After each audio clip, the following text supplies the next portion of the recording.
Hello, नमस्कार। आज हम रिव्यू करने वाले हैं अली बाबा दास्तान काबुल का 52वां एपिसोड। तो जल्दी से शुरुआत करते हैं रिव्यू की, बिना किसी देरी किए। तो एपिसोड की शुरुआत होती है जहां अली अपने भाई कासिम से कही हुई बात सुनकर अपने अब्बू से जुड़ी हुई चीजें देखने पुराने कमरे में जाता है। वहां एक बक्सा मिलता है, उसमें उसे सिमसिम की गुफा का जो रास्ता है, यानी कि इंद्रधनुष तक पहुंचने का जो नक्शा है वो मिलता है। लेकिन वो नक्शा थोड़ा अधूरा होता है। वह उसी नक्शे को मद्देनजर रखते हुए कल सुबह इंद्रधनुष की खोज करने जाने का सोचता है और दूसरे दिन होते ही वह उस इंद्रधनुष की खोज में निकल पड़ता है। अली एक जगह पर पहुंचता है और वहां से नक्शा अधूरा होने के कारण उसे रास्ता समझ में नहीं आता। वो अपने अब्बू को मदद करने के लिए प्रार्थना करता है। तब कुछ तूफान जैसा हो जाता है और अली थोड़ा सा परेशान हो जाता है। वो देखता है कि नक्शा ज़मीन पे गिर गया और उसमें आधा नक्शा था वो अभी पूरा हो चुका है। अली थोड़ा खुश हो जाता है और आगे बढ़ने लगता है। कुछ हिंदुस्तानी सौदागर अली को दिख जाते हैं रास्ते में, जिन्होंने वीरान जगह में थोड़े थोड़े समय के लिए अब ठहरना सही समझा था। उन्होंने अली को बताया कि हम हिंदुस्तान वापस जाना चाहते हैं, लेकिन 40 चोरों के खौफ के कारण आगे का रास्ता बंद कर दिया है, इसलिए हमने यहाँ डेरा डाला है। अली उन सबको अपने साथ परवाज आने के लिए कहता है और सब परवाज आ भी जाते हैं। हिंदुस्तानी सौदागर कहते हैं अली को कि हम अपने देश में इस समय दीपावली मनाते हैं और यह भी कहते हैं कि इस बार हम दीपावली अपने परिवार के साथ नहीं मना पाएंगे, क्योंकि यहाँ 40 चोरों का खौफ है और रास्ते भी बंद करवा दिए गए हैं। अली उन सब से कहता है कि हम दीपावली परवाज में ही मनाएंगे। इसी कारण हिंदुस्तानी सौदागर अली का धन्यवाद करते हैं और सब खुश हो जाते हैं। और इस तरफ बच्चों को कंबल आज चोरी न होने के कारण थोड़ी सी खुशी मिलती है और सभी बच्चे नफ़ी को उसके लिए धन्यवाद करते हैं, उसके सुझाव के कारण कंबल आज चोरी नहीं हुए थे। सब ने अफसोस करते हुए यह कहा कि मरियम ने तो कंबल चुराई ही नहीं है।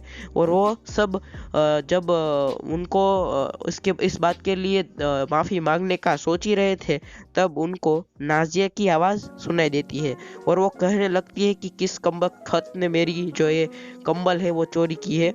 और सब बच्चे वापस परेशान हो जाते हैं। कासिम और नाजिया दोनों अपने पास से कंबल चोरी हो जाने पर चर्चा करने लगते हैं। दोनों एक दूसरे पे शक करते हैं। बच्चे देखते हैं कि मरियम के बिस्तर के नीचे सभी कंबल है। तब उनका मरियम के प्रति और शक बढ़ जाता है और जब वो बच्चे आपस में बात करने लगते हैं, तब मरियम अजीब व्यवहार करने लगती है। अपने बिस्तर से उठकर वह चूल्हे के पास जाकर उस पर बैठ जाती है और डरावने सुर में कुछ बोलने लगती है। यह सब देखकर बच्चे घबरा जाते हैं। मरियम सद्दाम के बारे में सोचकर यह कहती है कि हम आपको नहीं छोड़ेंगे, आपने हमारे साथ बहुत गलत किया है, हम आपको कब्र तक पहुंचा के ही रहेंगे। यह सब बातें सुनकर बच्चे डर जाते हैं ऐसे और चिल्ला के वहाँ उस जगह से भाग जाते हैं कमरे से। अली को बाहर जाके सब कुछ बताते हैं। अली यह सब सुनकर चौंक जाता है और परेशान सा हो जाता है और अली इस बात की पुष्टि करने के लिए कमरे में जाता है। तब वह देखता है कि मरियम तो बिस्तर से आराम पर सो रही है। बच्चे कहते हैं कि यह सच नहीं है, उन्होंने हमने जो बताया था वो सब किया था, डरावनी आवाज़ में सब बातचीत की थी। तब अली गुस्से में आके उस सबको डांटने लगता है। तब मरियम भी उठ जाती है और अली मरियम से बच्चों को पढ़ाने के लिए गुजारिश करने लगता है। बच्चे डर के कारण इस ना करने का प्रयत्न करते हैं, लेकिन असफल हो जाते हैं।